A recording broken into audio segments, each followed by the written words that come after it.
Continuing our narration of the book, The Secret Doctrine of the Rosicrucians by Magus Incognito, a pen name of William Walker Atkinson.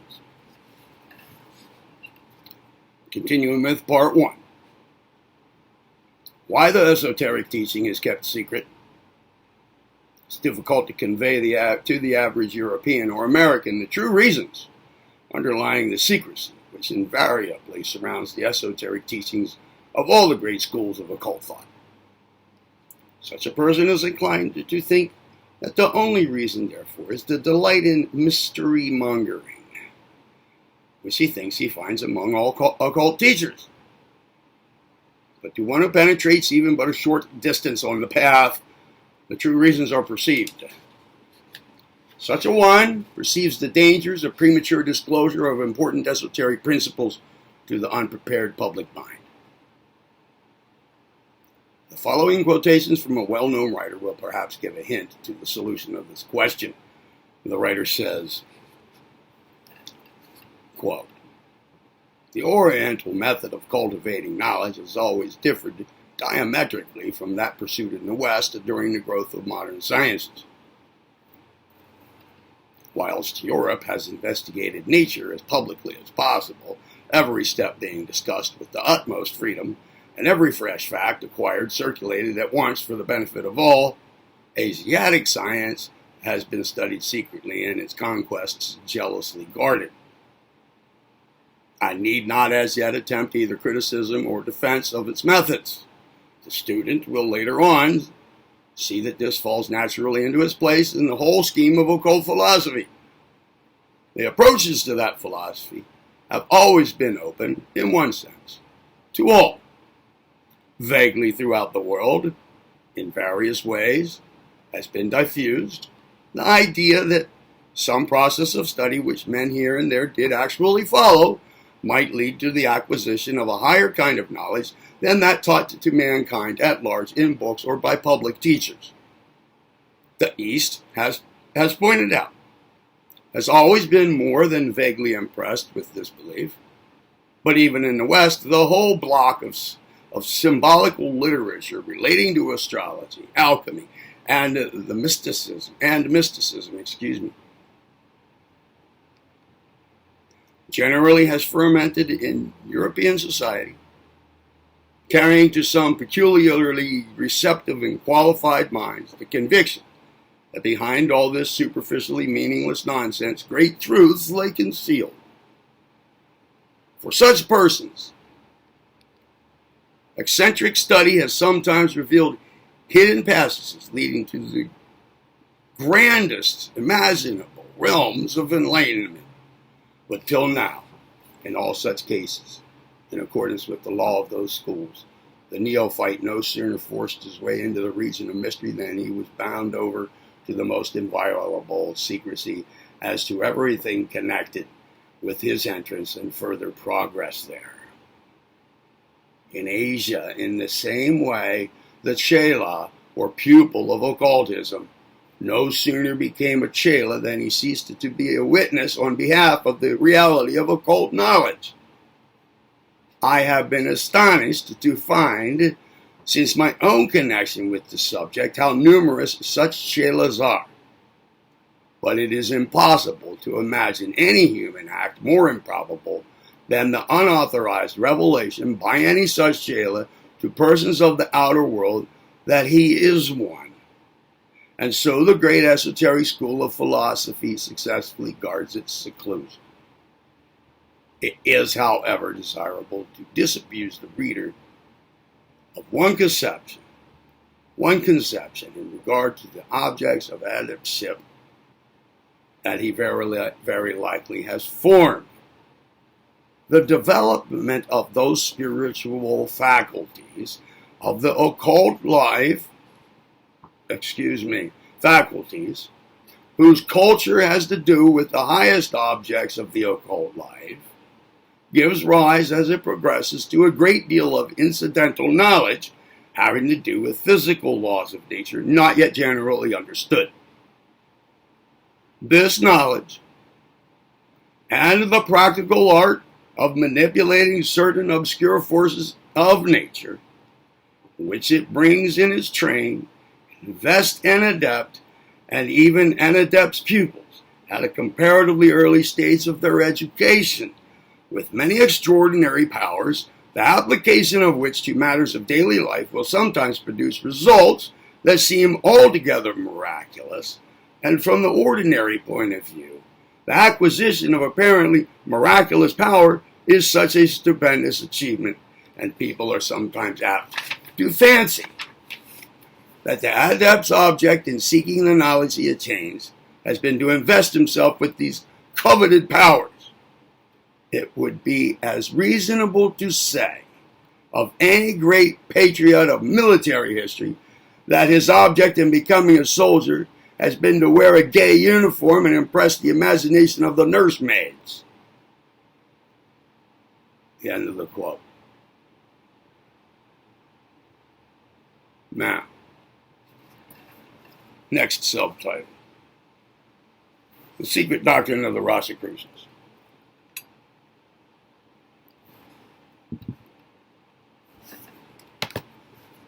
A repetition of the name of the book. What is known as the Secret Doctrine of the Rosicrucians is an extensive body of esoteric teaching and occult lore which has been transmitted from master to student, from Hierophant to the new initiate, for countless generations. Seldom has any part of the secret doctrine been committed to writing, or exposed to public view on the printed page, until the present generation. Previous to that time, the little that was written or printed concerned this body of teachings as disguised in the vague terms of alchemy and astrology, so that the same would have one meaning to the average reader and another and closer meaning to those who possess the key to the mystery. The frequent references in the ancient books to sulfur, mercury, and other chemical elements, and to the philosopher's stone, etc., were all intended to indicate certain portions of the teachings of the secret doctrine to those already in possession of the key. The secret doctrine of the Rosicrucians is believed by those best informed to have been built up gradually, carefully, slowly, by the old occult masters and adepts from the scattered fragments of the esoteric teachings which were treasured by the wise men of all races. The legend runs that these fragments of the secret doctrine were the scattered portions of the old occult esoteric teaching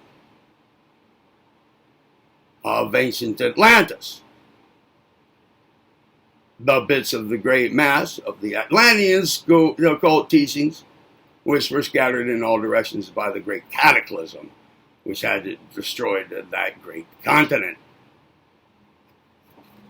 The few survivors of the Atlantean civilization carefully preserved these fragments of truth and passed them on to their chosen students and capable descendants. The old masters, who made it the object of their lives to gather together once more these scattered fragments and to thus reconstruct the occult doctrine of the Atlanteans, found a portion of their material in Egypt, India, in Persia, in Chaldea, Media, China, in Assyria, and in ancient Greece, and also in the mystic records of the Hebrews, such as the Kabbalah and the Zohar. The common source, however, may be regarded as distinctly Oriental. The great philosophies of the East, in fact, may be said to have been built upon the base of these still more ancient teachings. Moreover, the great Grecian secret teachings are believed to have been based upon knowledge obtained from this same common source. So at the last, the secret doctrine of the Rosicrucians may be said to be the secret doctrine of Atlantis, transmitted through the descendants of the people of that great center of occult knowledge. The following quotation from a writer who himself has gathered together many bits of the ancient wisdom may be interesting. Speaking of these ancient teachings, he says, quote, The teaching has come down to the present days through the corridors of time, from the dim ages of past eras, races, and schools of thought. Even those highest in the ancient occult councils, however, are unable to trace the teachings in an unbroken direct line farther back than the time of Pythagoras, about 500 BC, and a little later in ancient Greece, although they find many references thereto and extracts therefrom in some of the older records of ancient Egypt and Chaldea, which serve to show that the schools of Pythagoras and other ancient Grecian occultists were founded on occult instruction still more remote, received in a direct line of succession of teachers and pupils, extending over centuries. The investigators have found traces of the teachings in the records of Persia and Media, and it is believed that the inspiration for the original philosophical teachings of Gautama, the founder of Buddhism, was received from the same sources. Traces are also found in the Hebrew esoteric teachings. End of quote. The writer continues, open quote, the Grecian teachings were undoubtedly obtained directly from the Egyptian sources. Through Pythagoras, the relation between the early Grecian teachings and philosophies and the older school of old Egypt being very close and intimate. Pythagoras is known to have received instruction from Egyptian and Persian Erephants. There is to be found the closest resemblance between the ancient Grecian teachings and those of the Egyptian esoteric fraternities. Some of the teachers, however, hold that the Grecian and Egyptian schools, respectively, were but two separate offshoots of an original and older teaching which had its origin in the lost continent of Atlantis. There are many traditions connecting the teaching with Atlantis, and it is possible that both Greece and Egypt received it from this common source, instead of Greece being indebted to Egypt for the line of transmission. But, be this as it may, it is a fact that all of the traces of teaching that the various occultists gather from the traditions, scraps of doctrine, and legends regarding Atlantis can be reconciled with the best esoteric and occult knowledge had by the race today.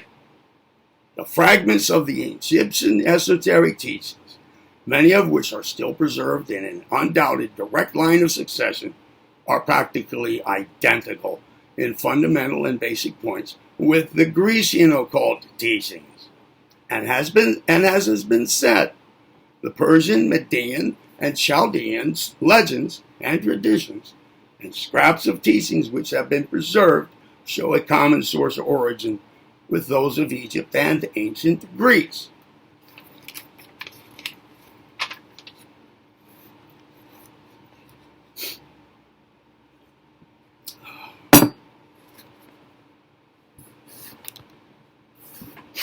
Continuing. The writer adds, open quote again, we are speaking now of the historical view of the subject only. The occult tradition holds that the teaching in some form is as old as the race itself and has been known to the advanced minds of every civilization of the past, many of which disappeared thousands of years ago, all traces of them having been lost to the present sub-race.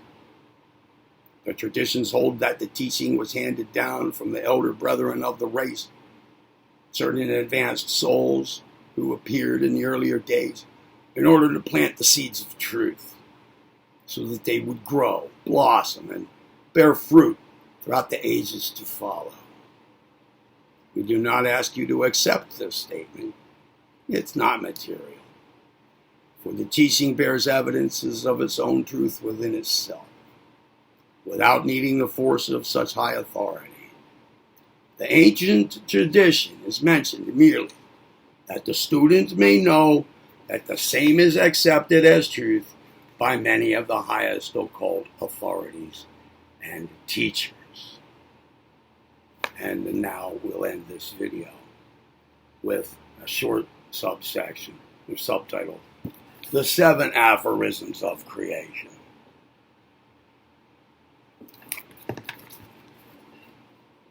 In the present book, the writer has presented for the consideration of his readers the 7 aphorisms of creation of the Rosicrucians, which embody the fundamental principles of the Rosicrucian secret doctrine.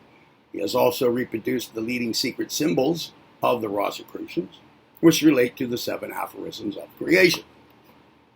The student who will master the principles herein set forth will have brought himself to a plane of thought which will naturally tend to place him en rapport with the higher teachings of the Rosicrucians, and to render him subject to the offer of still higher information should he desire to proceed further into this great study. Let the student always remember the ancient axiom: when the pupil is ready, the master appears. But the pupil is not ready until he has mastered the elementary instructions such as is given in the pages of this book. It is not claimed, however, that in the pages of this book are given all the secret teachings of the Rosicrucians, such as their formulas and methods of mental alchemy and spiritual transmutation. Such information cannot be broadcast, for reasons which will be apparent to every earnest and intelligent student. But on the other hand, such information cannot be withheld from those who are ready to receive it, and who are moved by the proper motives in seeking to acquire the secret knowledge. When the student learns how to give the right knock, so to speak, then he will find proven the old promise: knock, and it shall be opened unto you. The next subtitle in part 1 is The Symbol of the Rosicrucians. That's for the next video. And more. See you then.